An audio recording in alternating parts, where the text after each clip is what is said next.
Okay, I think we're recording. Got my chat open. Looks like I'm good to go. Okay, so tonight we are talking about lipids, important class of compounds in biochemistry, the chemistry of our bodies. Unlike other things that we've talked about so far, lipids have no specific structure. They are generally defined as compounds found in living organisms that are water insoluble.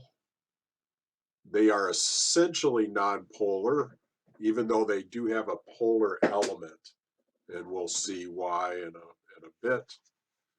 Lipids are used in the body to store energy. They're used in the construction of cell membranes. They're used in the construction of hormones, transporting nutrients throughout the body, regulation of body functions, and repelling of water.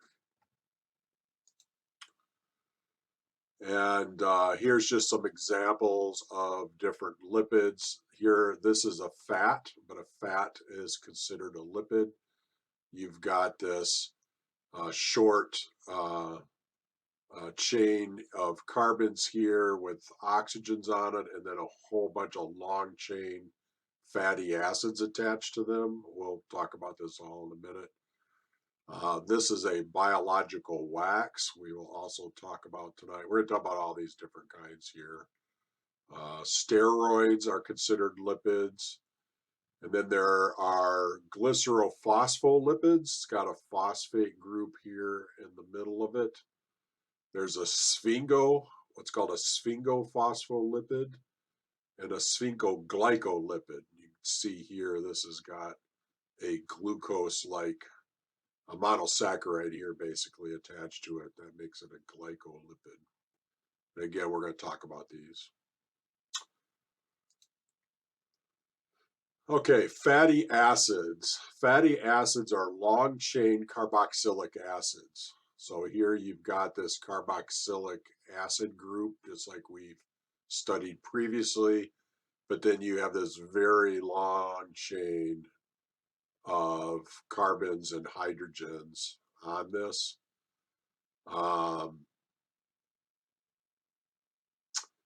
Naturally, they occur as a monocarboxylic acid. In other words, it's only at one end.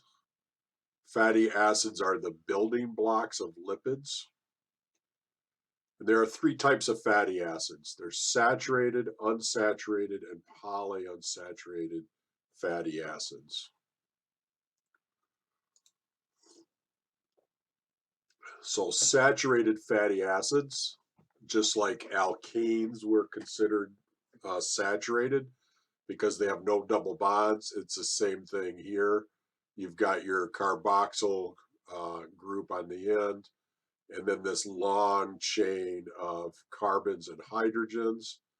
And so they're all single bonds here. This is a saturated fatty acid. This particular one is hexadecanoic acid.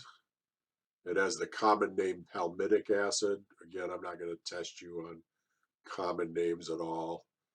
Another way of rendering this is that you can just show, you could group together all of these CH2s in here, and then you've got this one CH3 on the end. So you've got CH3 dash and then 14 CH2s, and then your carboxylic acid group on the end. Or you could even just render it with the line and angle structure like that. Any questions there?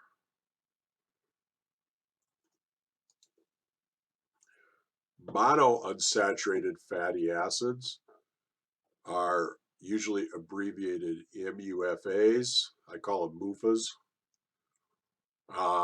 And it is monounsaturated, which means there's one double bond in this long chain. In nature, they're almost always in the cis configuration. So again, if you draw your imaginary line through that double bond, you can see that this long chain is below that line and this long chain is also below that line. And your two hydrogens here are above. This is an a cis formation. And MUFAs can be rendered again with just showing where the double bonds are at. So you've got this CH3 here on the end. You've got 7 CH2s. Then you've got 2 carbons with the double bond in the middle. Then you've got 7 more CH2s on this side. And then your carboxyl group on the end here. And another way of rendering this is just to draw again your lines with one of them showing the double bond in there. This particular compound is cis 9-octadecanoic acid. Again, notice it's the enoic because of that double bond.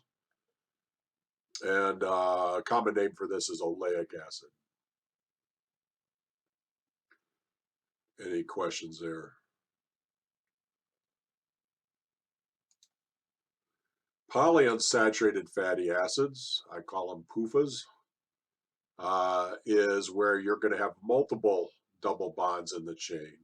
So you can see an example here where you've got a chain of single bonds, and then there's a double bond here, and then another short chain of single bonds, and then another bond, and then another chain of single bonds.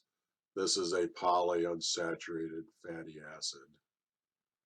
And a way that you can render this is, it looks like I drew this backwards from this one. So I started on this end. You've got your C double bond OOH. There's 7 CH2s. Then you've got a CH double bond, another CH2, and then a CH double bond again. And then there's 4 on this side, and then a CH3 on the end. And this can also be drawn this way, where you've got your carboxylic acid group here, all of your carbons, and then it shows the 2 double bonds with that single bond carbon in the middle. So the IUPAC name for this compound would be cis 912 octadecadienoic acid.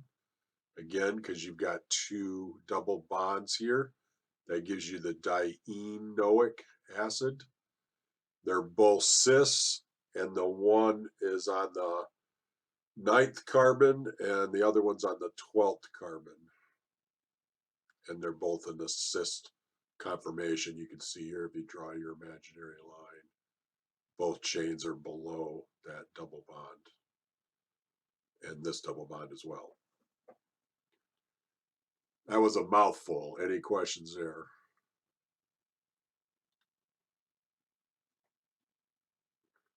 Quiet group.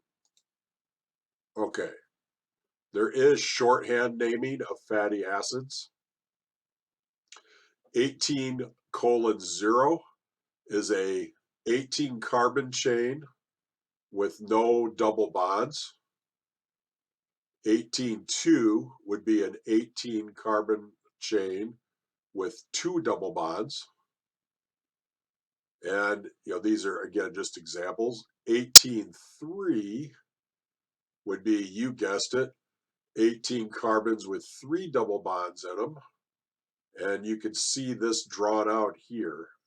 So we've got our carboxylic acid group, and we start numbering from this end. So we go like this, and here's a double bond, a double bond, and a double bond, and there's 18 total carbons in there. So that's an 18:3 fatty acid. And then sometimes if you want to denote specifically where in this long chain your double bonds are at, you could put a delta with the first carbon in the bonds listed as a superscript. So here you see it's the 9th, 12th, and 15 carbon. So this would be 18,3 delta 9, 12, 15. And that tells you exactly what this sucker looks like. Any questions there at all?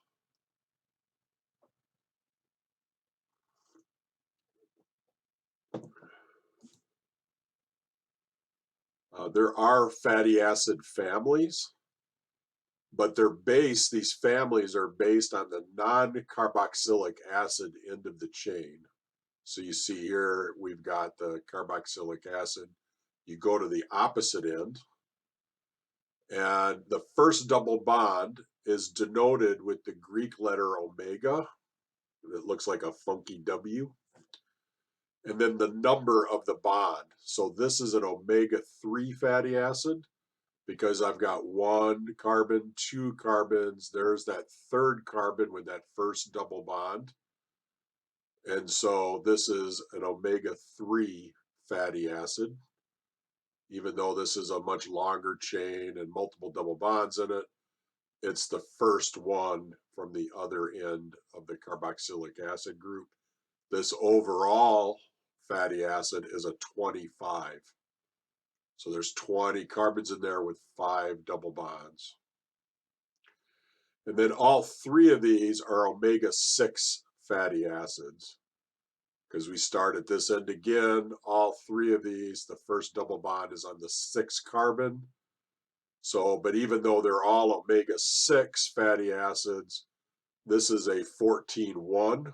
It's got 14 carbons with 1 double bond in it. This is an 18-2, and this is a 23.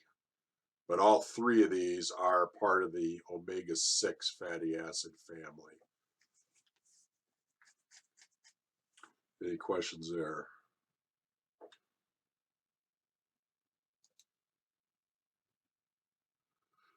Okay, here's just some examples of some very common fatty acids in our bodies. Again, I'm not going to ask you to memorize this or anything, but just to show you an idea. We had mentioned palmitic acid before. That's this long 16-0 fatty acid. So these are all saturated in this first section because they're all zeros. There are no double bonds. Then we have some monounsaturated fatty acids. So monounsaturated means there's always going to be a 1, right? And you're only going to have 1 number here with your delta because there's only 1 double bond as well. I'm giving you hints of questions that may show up on test. This one here is a omega-7 because it's on the 7th carbon here. And this is an omega-9 because it's on the 9th carbon. So these are in different family groups, but they are both monounsaturated fatty acids. And then we have our PUFAs. So these are our MUFAs, these are our PUFAs. I guess these are our SAFAs. I don't know how you're going to call it that. But our PUFAs here then can have multiple double bonds, as you see here in these examples. And again, your delta notation. And you can see here that linoleic acid is an 18-2. It is an omega-6. And you can see another omega-6 here, but it's a 24. This is arachidonic acid. Both of these we will see, all of these right here we will see are very important in our body chemistry, as all of them are, but these kind of stand out. And then you have a 22-6, a 25, and an 18-3 are all omega-3s because they all have that first double bond on that 3rd carbon. So looking at this one, I got a series of questions here for you. You guys can just tell me when you're done. You need to tell me if it's a saturated fatty acid, a monounsaturated, or a polyunsaturated. What would be the shorthand notation? What omega family is it? And what would the delta notation be? So I'll give you a few minutes to try that one out.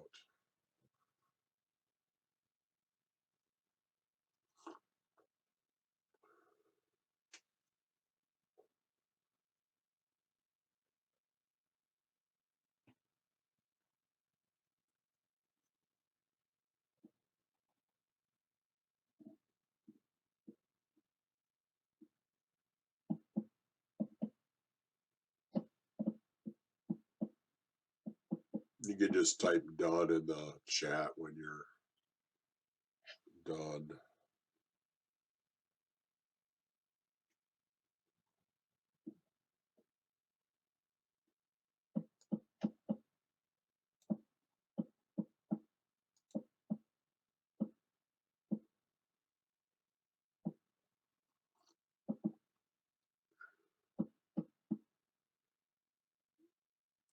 Is this review for you guys? Did you do this in lab at all?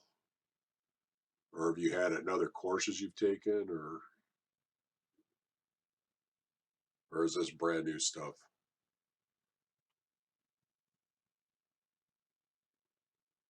Brand new for me. Alrighty.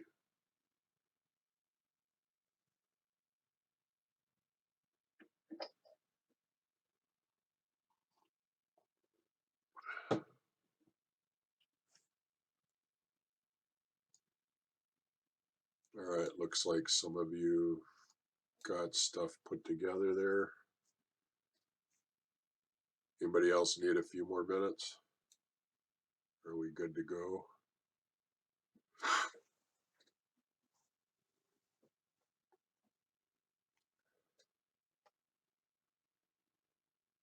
Okay, which type of fatty acid is this?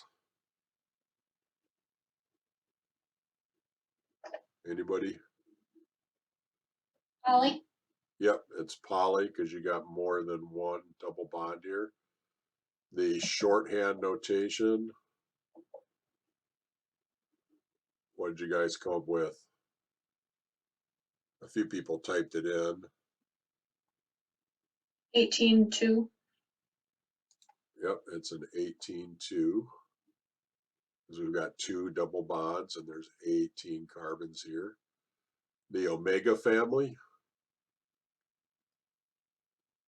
Omega-6. Yep, omega 6. And what's the delta notation? 6 and 9? 6 and 9. Wait, why is it omega-6? You've got 1, 2, 3, 4. Oops. 1, 2, 3, 4, 5, 6. So this is 6. Oh, got it. But remember, you start from this side. So this is actually 9 and 12. So this is the 9th one in, and this is the 12th one in. Did I show that correctly on the other slide? I need to go back and look. Yeah, you're counting from this side. So don't let that fool you. This gets a little tricky. So your omega, you start on this side, but your delta notation comes from the carboxylic acid side.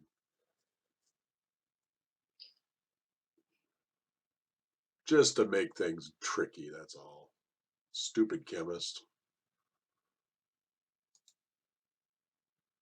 All right, good. Physical properties of fatty acids.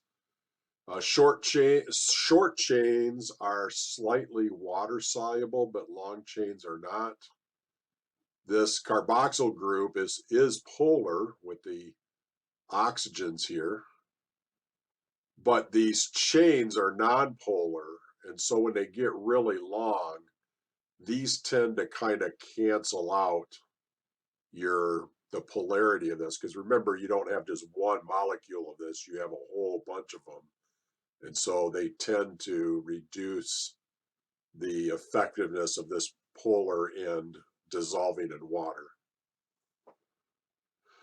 Longer chains and fewer multiple bonds have higher melting points. This is kind of what we would expect given everything else that we've already studied. So this means that long chain saturated fatty acids are going to have higher melting points than your MUFAs or your PUFAs. Saturated fatty acids tend to be solids at room temperature. MUFAs and PUFAs tend to be liquids at room temperature. And saturated fatty acids are linear. And the reason why they're solid is that they're linear in structure, and they can therefore pack much more tightly together and have more intermolecular forces. I think I have a slide of this here. So stearic acid is a common fatty acid. This is an 18-0. And then here we have a monounsaturated oleic acid, which just has one double bond in there. And so it's got that bend. And here we have linolenic acid, which has got 3 double bonds. So it kind of goes like this. By the way, stearic acid is called stearic acid because this fat was first identified as coming from steers, cattle. That's where the name stearic acid comes from. But here you can see the stearic acid, because it's a linear chain, they're going to pack much more closely together than something like this. And that means that they're going to have to be able to bond across these, have these intermolecular attractions. And therefore, these tend to be solids at room temperature, whereas these tend to be liquids.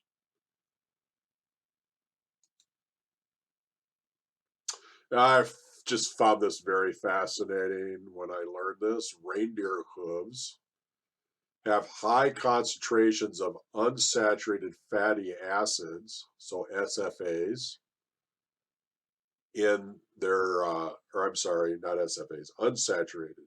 So they have a higher concentration of fatty acids with double bonds in them down in their hooves. And this keeps the membranes flexible in the cold.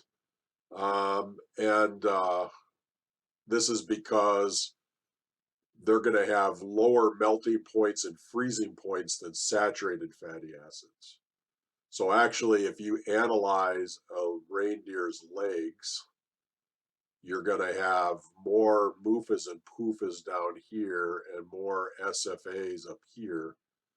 And this is, they evolved this way because these feet then deal better with the cold ground that they're walking in. So that was pretty cool.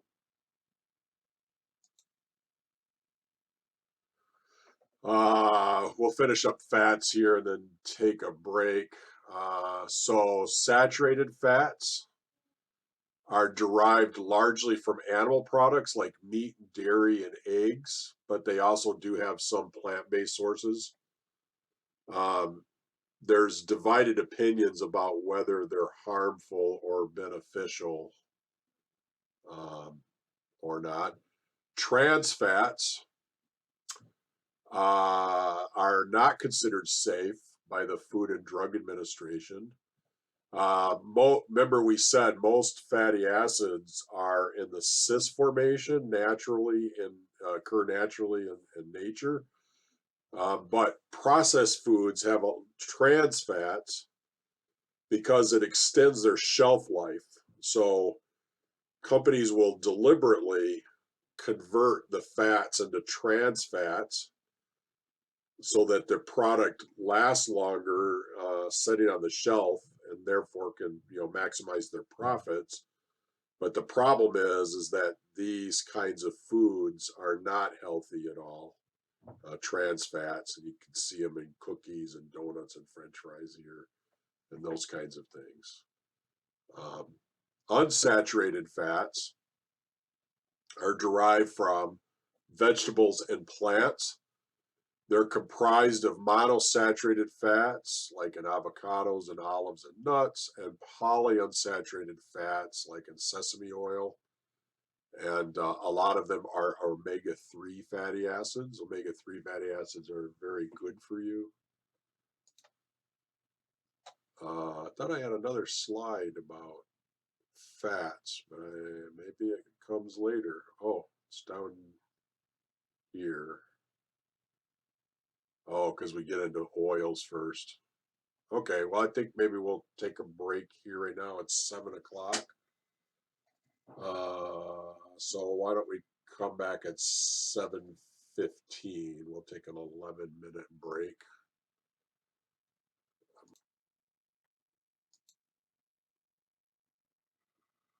So one of the functions of lipids that we said was to store energy. And we said last week that our bodies store energy in the form of glycogen. These are just all monosaccharides chained together, and they can also be cross-linked into chains. But for long-term storage, we have lipids called triglycerides. They're also called triacylglycerols. We call them triglycerides back in my day. The book calls them triacylglycerols now. And these are lipids formed by the esterification of 3 fatty acids to glycerol. So if cells that have glycogen carbs, cells will have glycogen here, like we have here, for immediate energy. And this, you have about a day's store of glycogen. And but triglycerides, these lipids, are energy stored for the long term, and we typically have 30 to 40 days worth of triglycerides in our bodies. And if you remember, we said that this glycogen reserve is why, like, sometimes runners will do carb loading before a race to make sure that they're maximized with their energy level. And it's interesting to note that triglycerides are about 30 to 40 days, because that's about how long you can go without eating before you will die. I mean, some people can go longer, but typically the rule of thumb is 30 minutes without air, 3 days without water, and 30 days without food. You guys ever heard that formula before? I'm shocked that it's so high for air. They go 3 minutes. Yeah. Didn't you just say 30? No, 3 minutes for air. I thought you said 30. That's why I was like, oh my gosh. Sorry. That's really long. That would be a long time, yes. No, 3 minutes without air, 3 days without water, 30 days without food is sort of the rule of thumb for that. So, and here we have this glycerol here that's now had esters added in here. I think I have this on the next slide, right? Yeah. So glycerol is a 3-carbon chain with your 3 OH groups on it, and they react with 3 fatty acids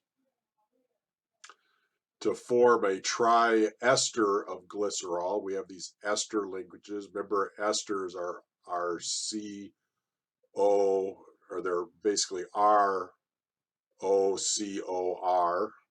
So all 3 of these are ester linkages with these long fatty acids on there.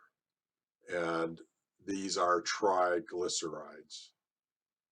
And so you get water as a byproduct of this. So this is a dehydration reaction. You're pulling water out of each one of these bonds and tacking the fatty acid into this glycerol molecule.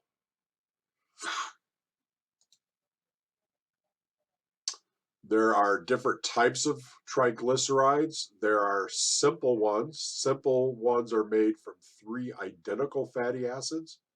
So you see here that all 3 of these are 18-0 fatty acids on this. So if they're all the same, this is considered a simple triglyceride. A mixed triglyceride is made up of more than one kind of fatty acids. Most naturally occurring lipids are mixed. So here you can see this top chain is an 18-0, but this is an 18-1 and this is an 18-2. So this is an example of a mixed triglyceride.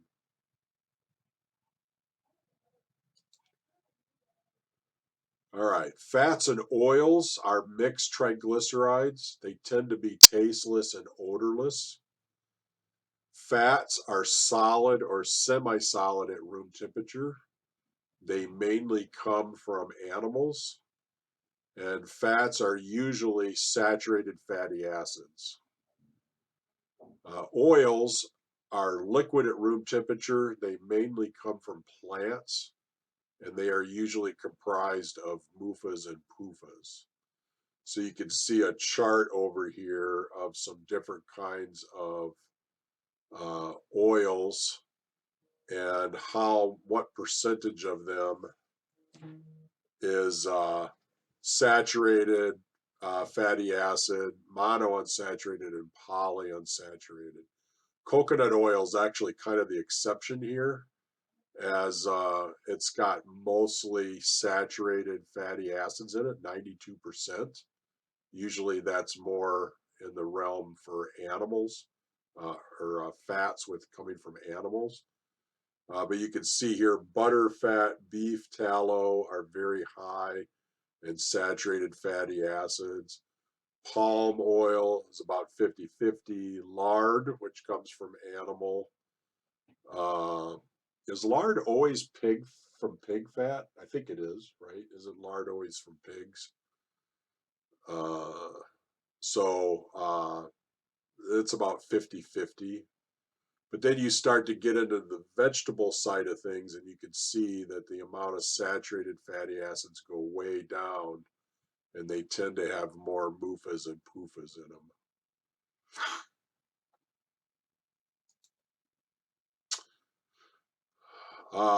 Dietary fats are really both fats and oils, even though they're called dietary fats, again, just to be kind of confusing. It's recommended that about 30% of your daily calories are fats and oils. They recommend about 15% are monounsaturated fats, and about 10% is polyunsaturated fats, and less than 10% are saturated fatty acids. Omega-3 fats come from cold water fish, very common in cold water fish, and they actually contribute to lowering heart disease. And this is actually a historical use case of this is that they discovered that Inuits eat lots of fat and oils, but they have an extremely low incident of heart disease. And the reason why is they're eating these cold water fish that are high in omega-3 fats. And this really helps keep from plaque building up in your arteries and that kind of a thing.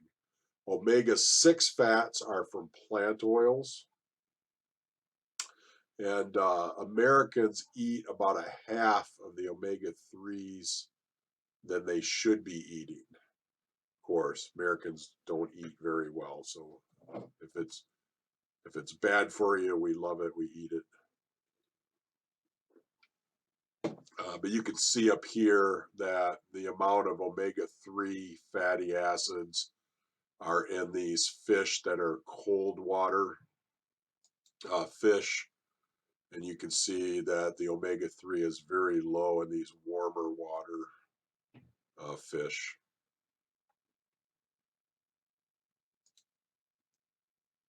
I just saw this a few weeks ago, so I had to put it in here.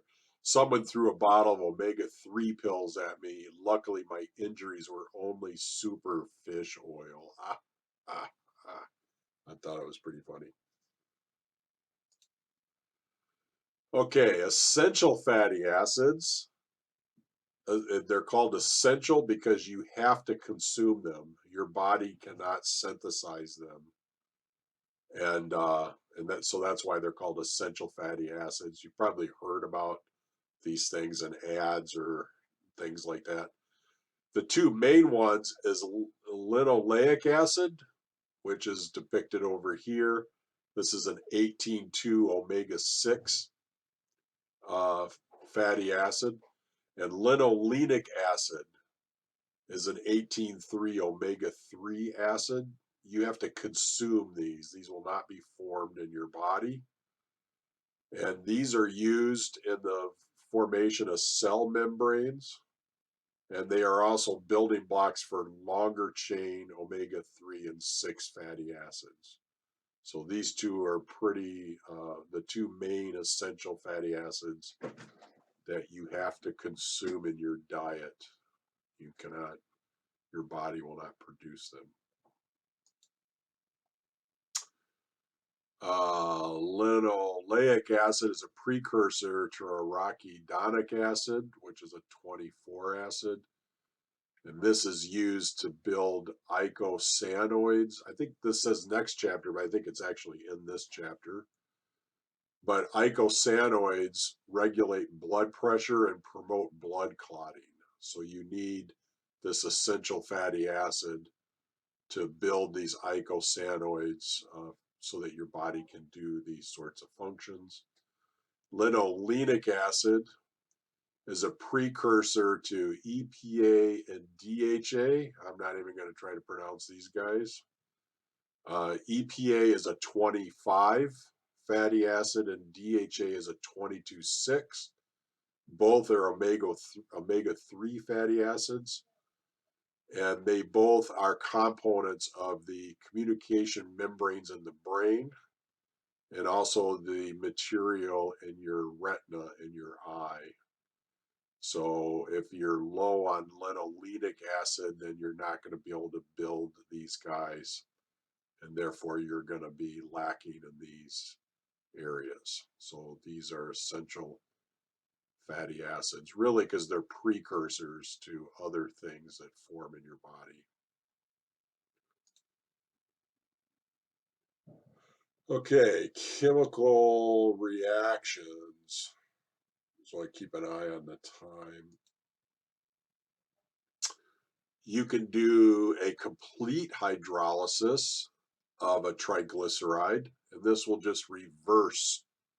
So we saw the reverse of this, where you had the water coming out of it and forming this fatty acid. Now you've got this fatty acid over here being hydrated. So in the presence of heat and acid, the water molecules will break that bond and it will come back to glycerol and your individual fatty acids over here. So this is a complete and total hydrolysis of this triglyceride back to its original products with heat and acid. You can get a partial hydrolysis in the body. This is very common, especially in digestion, where enzymes in the body, rather than heat and acid, is being applied, and they will break some of these bonds, but not necessarily all of them. So you see here in this example, this bond is broken and this bond is broken, but this one stays in place. And so we end up with a carbon with an OH group here and a carbon with an OH group down here, but this still has its fatty acid attached to it. So this reaction produced a monoglyceride, because there's only one fatty acid here, and two separate fatty acids. So this is a partial hydrolysis of a triglyceride. Any questions there?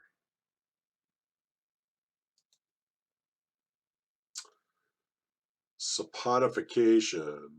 So remember we said that you can have this long non-polar chain, but then this uh, carboxylic acid end is polar. And so what happens here is in saponification of a fatty acid, you have a fat or an oil will react with water and heat, and this will give you 3 fatty acids and glycerol, so you're breaking it up. And then these 3 fatty acids will react with a strong base and form these fatty acid salts. That's what this is up here. You see here, this is a salt because you've got this anion of the carboxylic acid on that end, and in this case, sodium cation from the sodium hydroxide. This is a fatty acid salt, and this is exactly what happened in the old days. Soap was made from animal fats and oils. And so they would go through this process. Usually they would use lye, which is strong sodium hydroxide, and it would create these fatty acid salts out of these animal fats. So once you have soap, what does it do for you? Well, what happens is these long chains are hydrophobic, right? They don't want to be near water because they're non-polar. The salt ends are hydrophilic because they are polar. And so what they tend to do is form what are called fatty acid micelles, where these long chains are inside. They sort of circle the wagons in effect, with your nonpolar being on the inside and your polar heads to the outside where there is an aqueous solution. And what they will do is they will trap grease in here. Grease is nonpolar, so it will be attracted in here. Grease doesn't want to be near water either, so it will get trapped into there. And so these things will dissolve that grease and pull it out. And this is why soaps work so well with cleaning out grease and oils and dirt and other non-polar things uh, by forming these micelles. Is that pretty cool? I think that's pretty interesting how it does that. That makes sense. Any questions there at all?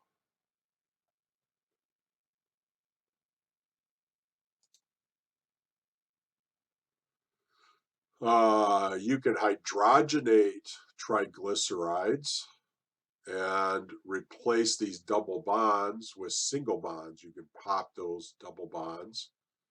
This is called hydrogenation.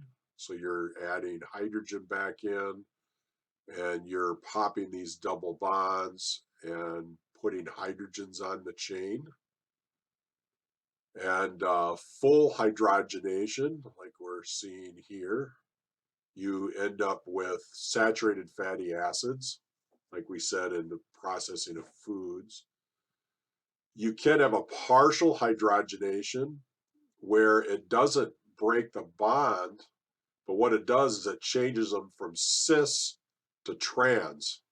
And this gives you those trans fatty acids. Like we said, companies will partially hydrogenate their food products to give them a longer lasting shelf life. But these trans fats are very bad for you. And so here you see a cis fat where you've got these long chains are both on the lower side of that double bond. But during the process of partial hydrogenation, you end up taking this hydrogen off, and then it gets put back on, but it gets put on in a trans formation. So now you see that we're in a trans formation, and this is the stuff that's not good for you. Trans fats elevate blood cholesterol levels, which leads to heart disease. And trans fats raises your bad cholesterol, LDL, but it does not elevate your good cholesterol, HDL. So LDL, I'm trying to remember if that's in this week or not. LDL carries cholesterol out into your body, and HDL brings it back in away from your body. And this is why trans fats raising this is bad, because it's putting more cholesterol into your bloodstream. And therefore, you're going to get more artery plaque buildup and develop heart disease. Any questions there at all?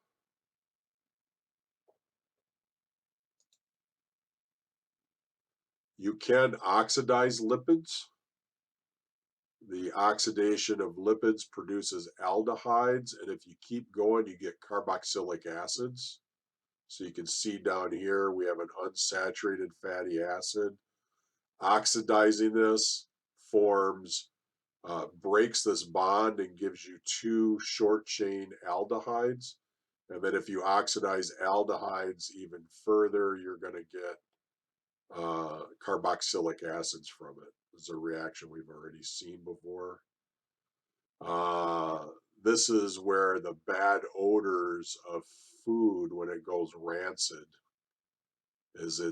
these fatty acids are breaking down into aldehydes and carboxylic acids, which tend to have a bad odor. Antioxidants are added to food to inhibit this oxidation from happening. BHA and BHT are synthetic antioxidants that are added to foods for this.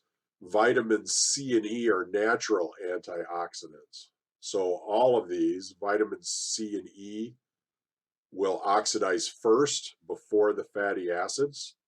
And so they will preserve these fatty acids longer. And it's the same with artificial antioxidants. BHA and BHT are added because they will oxidize before the fatty acid does, and that preserves the food longer.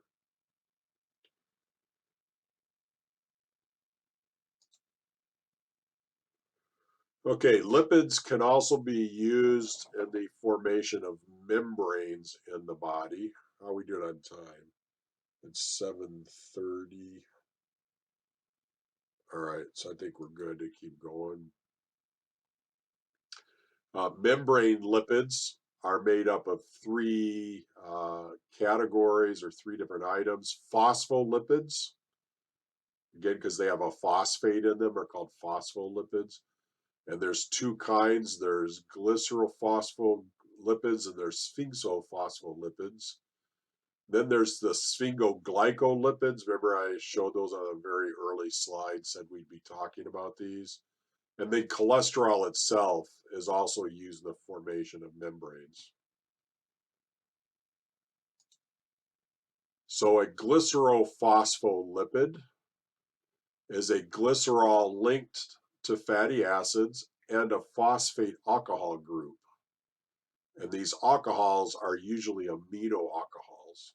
So you see here is our glycerol. And we've got a fatty acid with an ester linkage, another fatty acid with an ester linkage, and then a phosphate group with an ester linkage. But then there's an alcohol attached to that phosphate through an ester linkage. So there's 4 ester linkages in this. And example of this we can see here is we've got our glycerol component, but instead of the hydrogens being here, we've got 2 fatty acids. This one is a saturated fatty acid, and this is a mono unsaturated fatty acid in this example. And then down here you see this phosphate group, and then this amino alcohol. Remember, an amino alcohol is where the nitrogen replaces the alcohol. And some examples of these are like choline, ethanolamine, and serine. These are all amino alcohols that can be used in these reactions. Again, I'm not going to expect you to memorize these names or structures or anything, but knowing how this is built is really what I'm looking for. So glycerophospholipids, you've got that alcohol end down here with the phosphate. This is going to be your polar end. And then you're going to have these tails of the two fatty acids attached to your glycerol. And this gives you the hydrophilic polar head and the hydrophobic nonpolar tails here. Any questions there at all?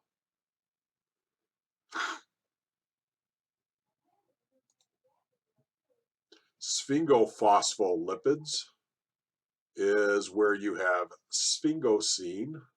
Sphingosine, you can see here, is this structure right here. And it's linked to fatty acids and then a phosphate alcohol group, which again is usually an amino alcohol. So you see here that we've got sphingosine, and it's attached to a stearic acid, fatty acid. Then you have a phosphate group and choline, which is a amino alcohol on here as well. So again, the general structure of this is the sphingosine with a fatty acid, but this has an amide linkage in here. You see this is an amide right here. So this is an amide linkage, but then the phosphate and the alcohol are still ester linkages down here. And sphingosine is considered a tri-alcohol. Just one of the alcohols is an amino group. So you look at this before the substitutions went in here, you've got this long chain with the double bond, and then you've got the two hydroxy groups, but then one of the alcohol groups is an ammonia group. So this is sphingosine. Any questions there? They're called sphingosine. It's called sphingosines because they first discovered these. They found them to be very mysterious compounds, and so they're like the Sphinx. The Sphinx is this mystical, mysterious creature, and so that's where they came up with the name Sphingo from. Any questions there at all?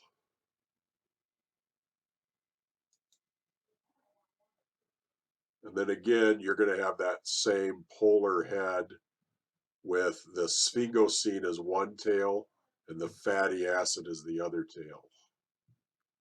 But this still gives you that polar head with the non-polar tails. The difference here is that this is sphingosine and not a fatty acid.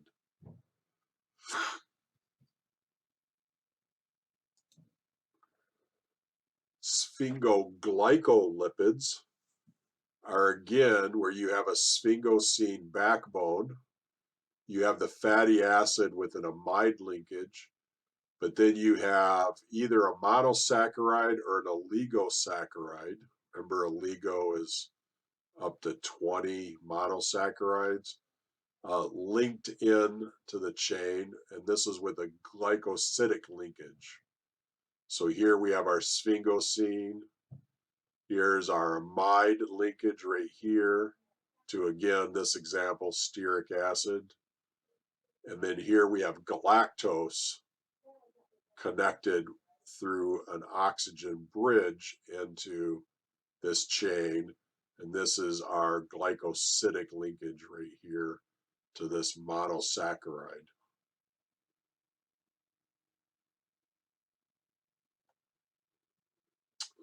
Any questions there?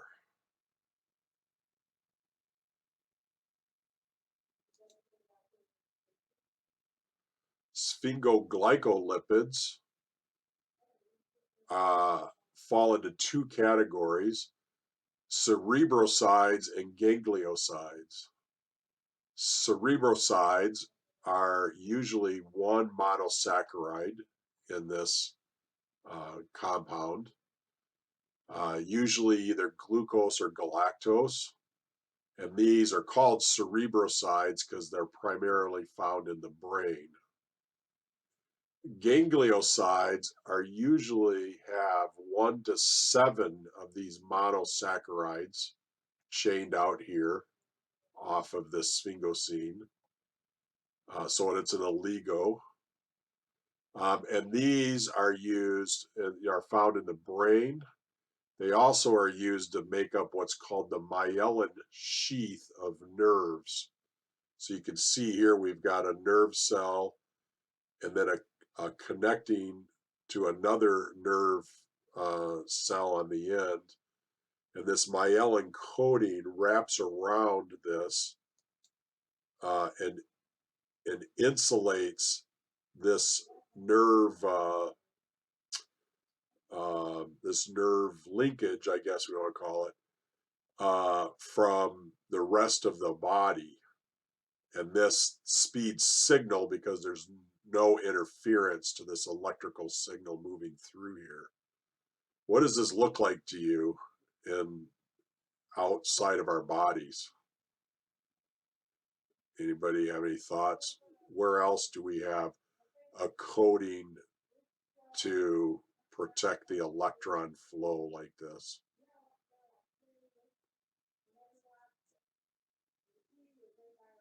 Anybody? Wires, yeah. Yeah, this myelin coating acts just like a plastic wire coating. And it's exact same function. It's just within our body. Isn't that crazy? And so this myelin coating is made from gangliosides. I still just find that very fascinating that, this is basically like a wire in our body. It works just like we do with electrical wiring. All right, we've also talked about cholesterol before. Cholesterol, and here's the chemical formula of cholesterol. Again, not expecting you to memorize that. It's used also in conjunction with lipids to form cell membranes. So cholesterol itself is not a lipid, but it is used in the structure of cell membranes. It's used in the building of nerve tissue, and also brain tissue. Almost all of our bodily fluids have cholesterol in them. And lipoproteins transport cholesterol throughout our body, which we'll see in a minute. There's that LDL again that we talked about. It carries the LDL. LDL carries cholesterol from our liver out to the tissues. But if this gets to be too high, then it's pumping more cholesterol out into our bodies, causing heart disease. HDL is a transport lipid that brings cholesterol out of our bodies back to the liver.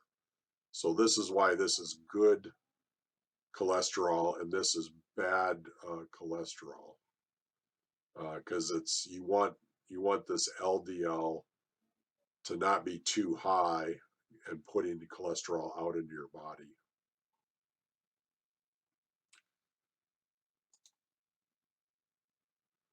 Okay, so now we're going to see how these things work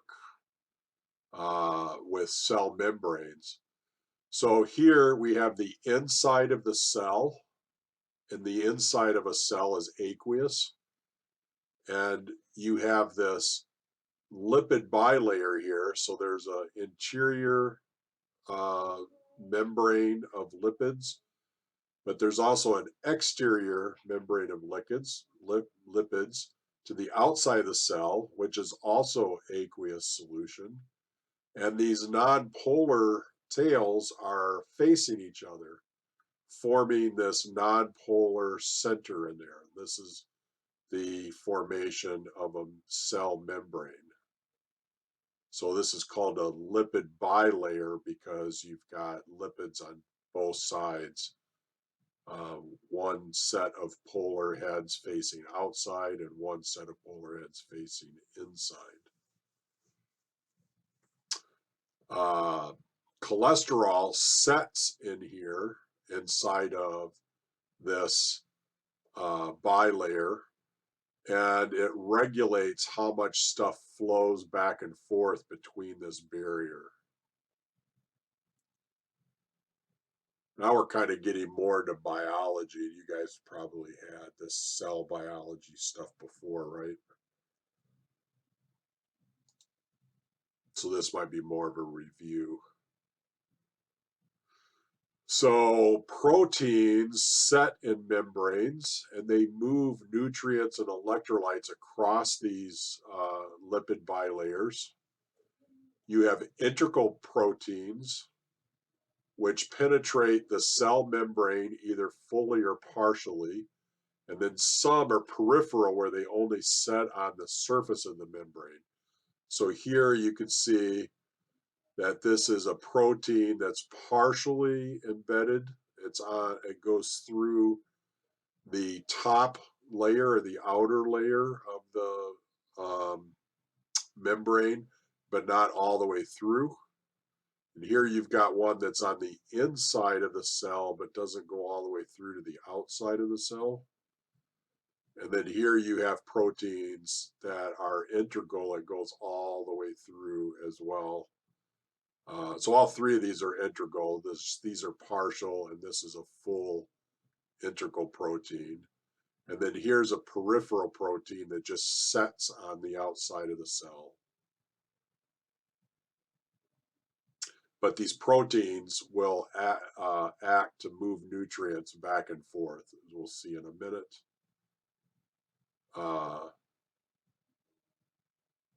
And it's intermolecular forces rather than chemical bonds that govern the interactions with the membrane between these proteins and these membranes.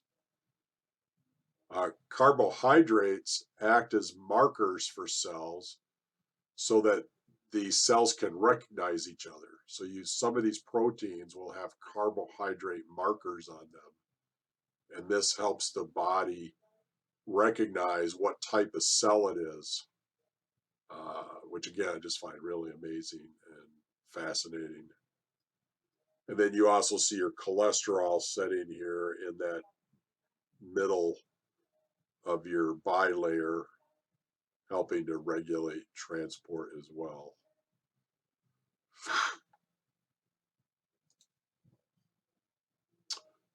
So nutrients can be transported across that cell membrane 3 different ways.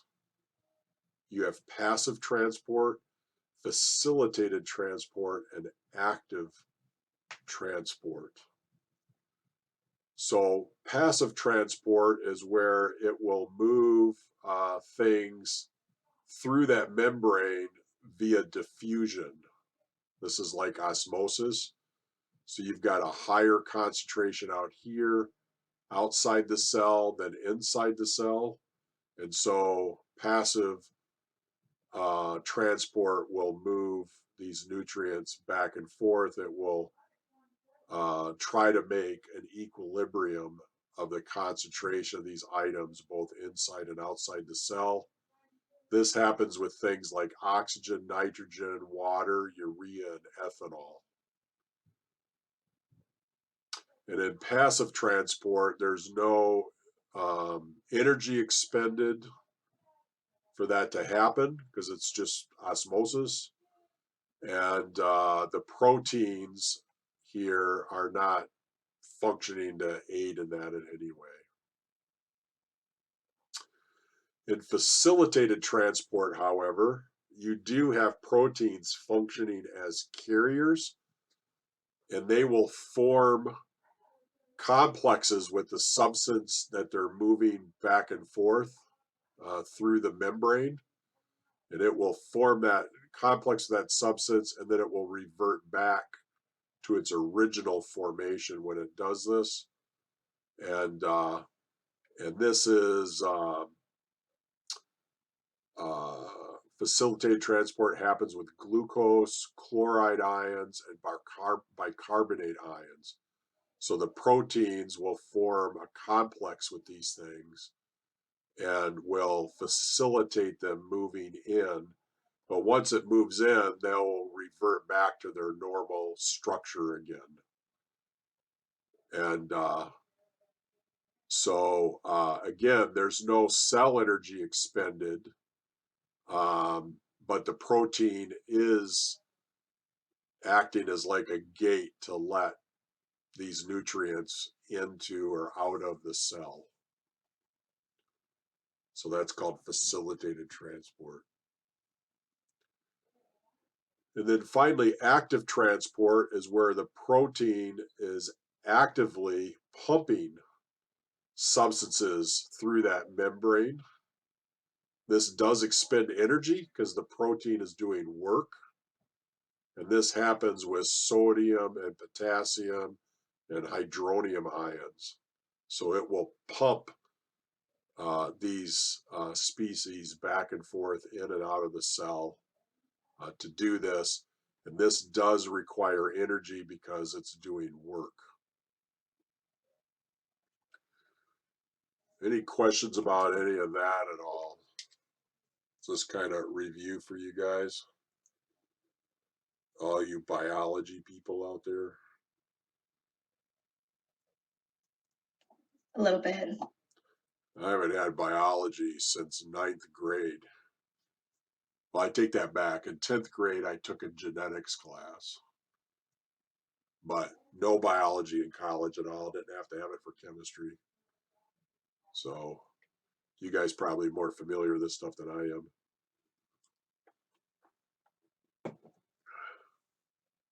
Okay.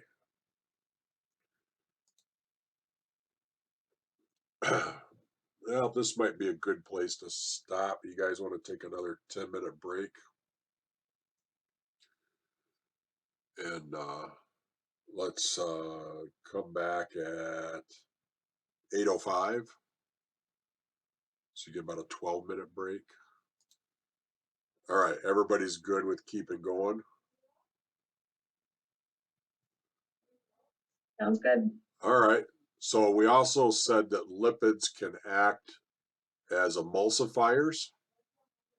These are also known as bile acids.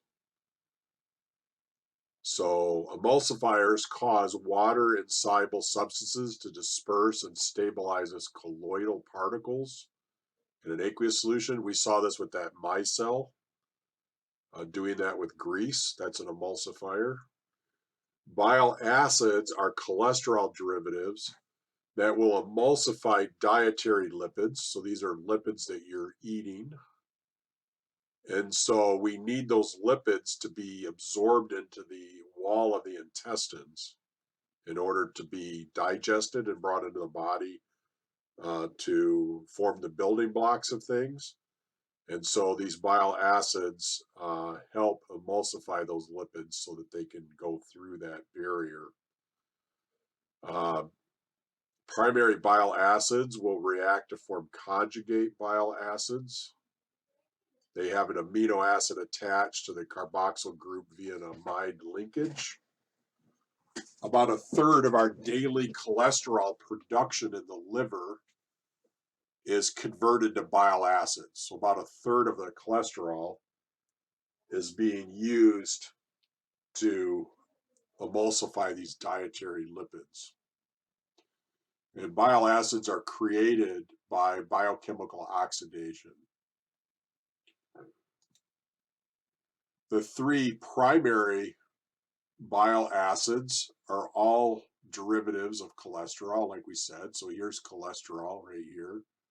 And you can see that all three of these are a oxidated form of cholesterol. And we have cholic acid, 5-deoxycholic acid, and 12-deoxycholic acid. Again, I'm not expecting you to memorize these in that way, but you can see these are the three primary bile acids in our body.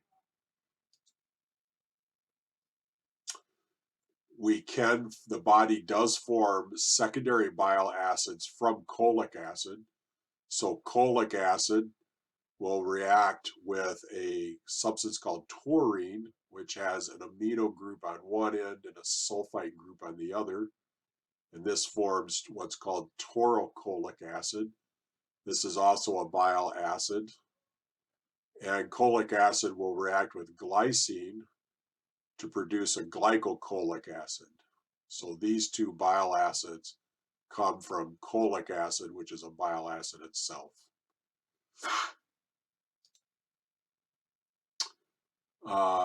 Bile, not to be confused with bile acid, bile is stored in your gallbladder.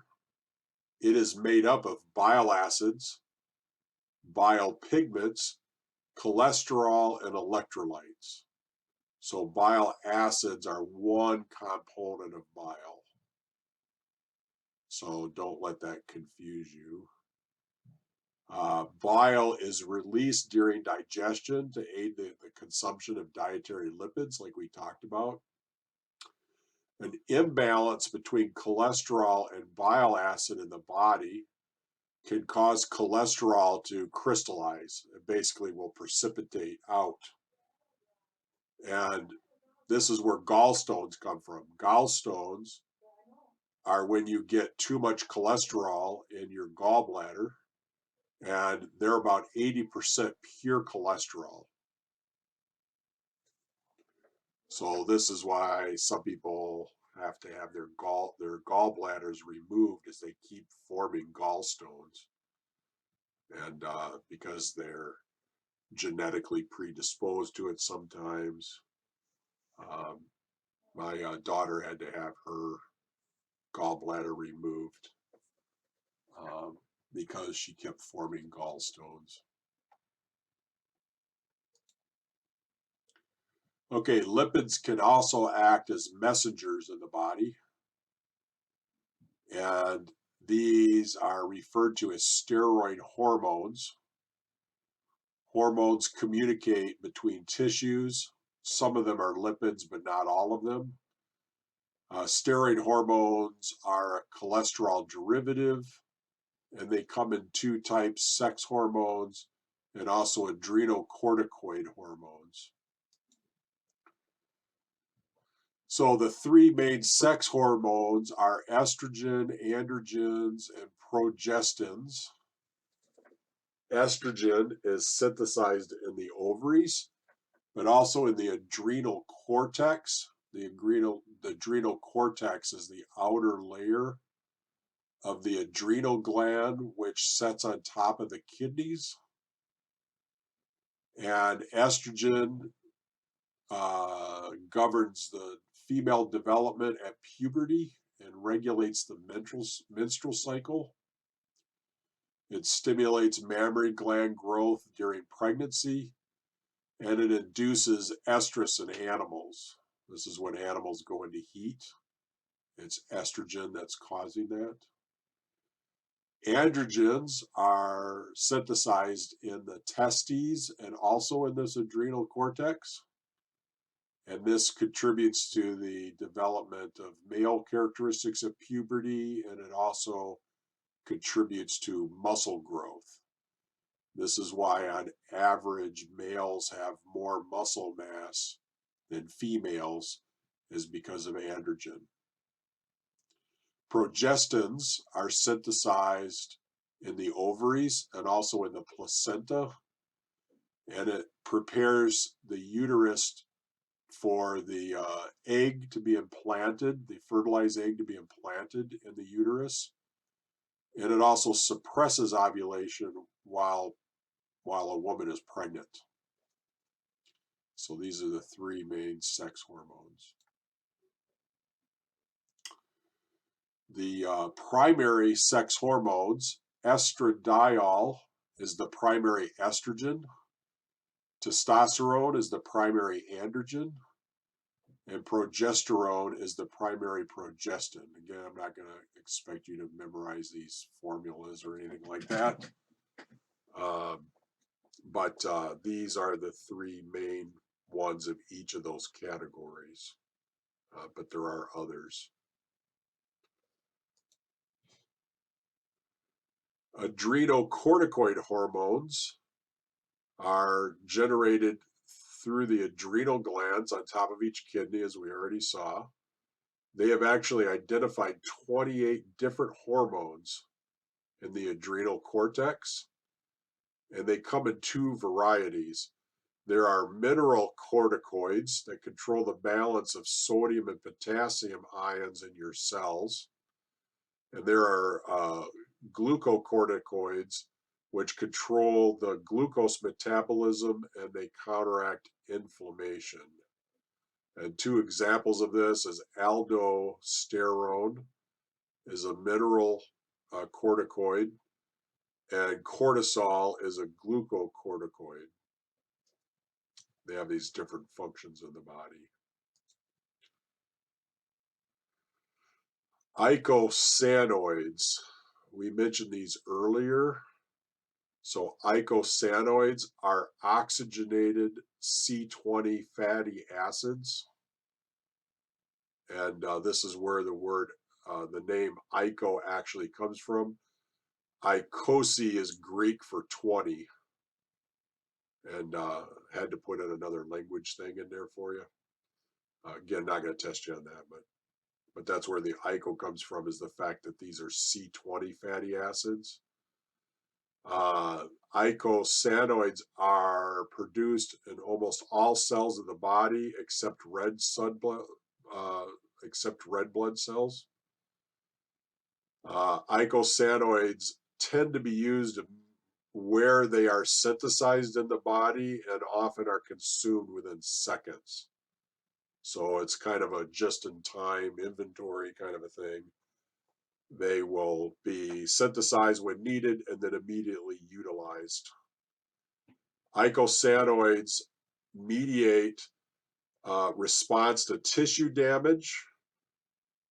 They help in the production of pain and fever.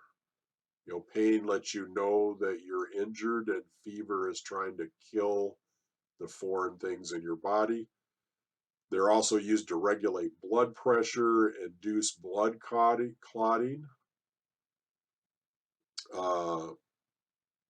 and they will mediate reproductive functions. For example, the induction of labor. When a woman goes into labor, this is initiated by eicosanoids. They also regulate your sleep-wake cycle.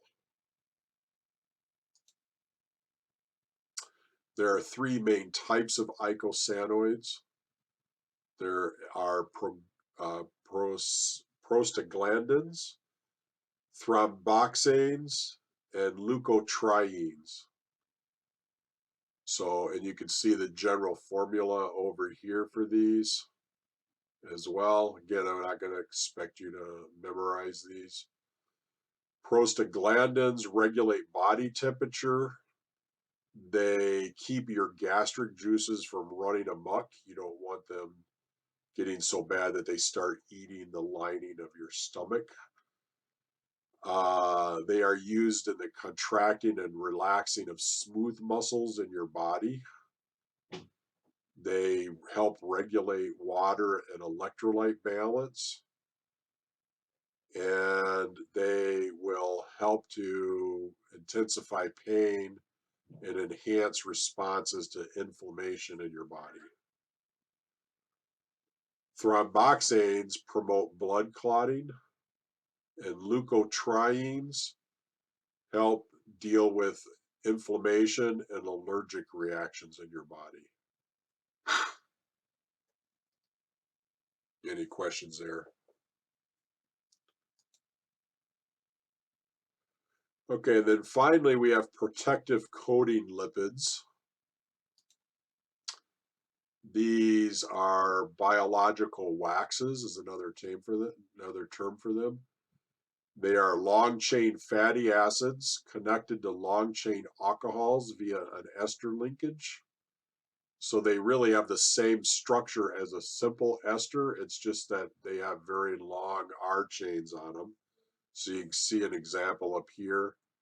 You've got this ester linkage here, RCOOR, and it's got this long chain fatty acid. There's 14 of these CH2s over here. And then there's also, oops, hang on. You also have this long chain alcohol on the other side. You can see here there's 29 carbons in this chain. This particular example is a component of beeswax. So this is a naturally occurring biological wax. Wax, by the way, comes from Old English wax, which literally means honeycomb material, what a honeycomb is made out of. Plants use them to prevent water loss. So when you see water beating up on a plant or something, it's these biological waxes that are taking effect. It makes animals generate biological waxes to make their fur water repellent. In the human body, we generate biological waxes that keeps our skin pliable and lubricated with these waxes. In birds, biological waxes actually help keep in their heat when they're in cold water.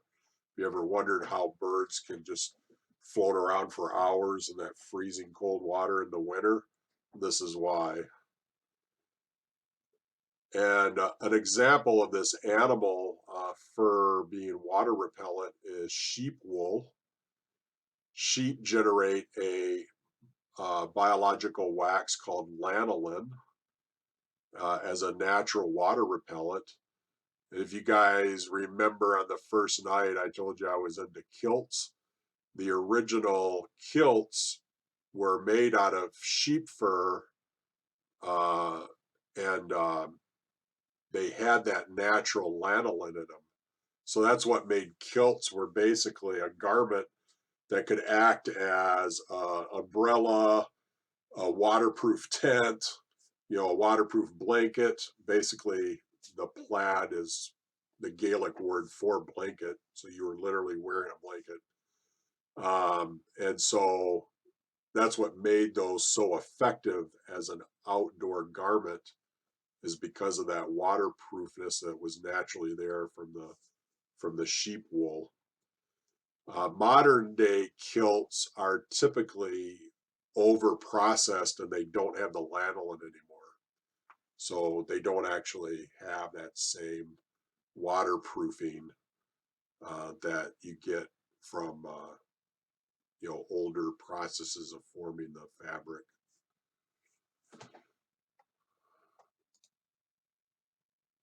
And that brings us to the end.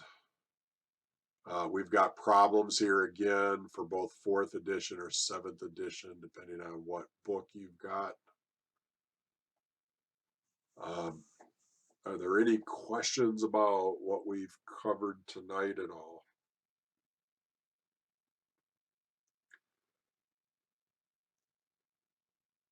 If not, we next week we will review both chapter 7 and 8, the carbs and lipids, and then the following weekend so not this weekend, but the next weekend, will be exam 4. So we'll review both of these chapters before we move on to chapter 9.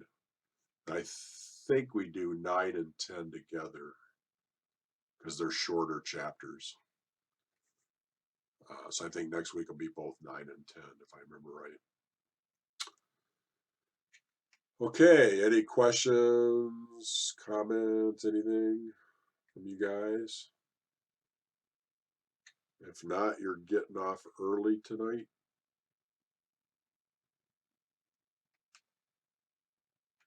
Thank you.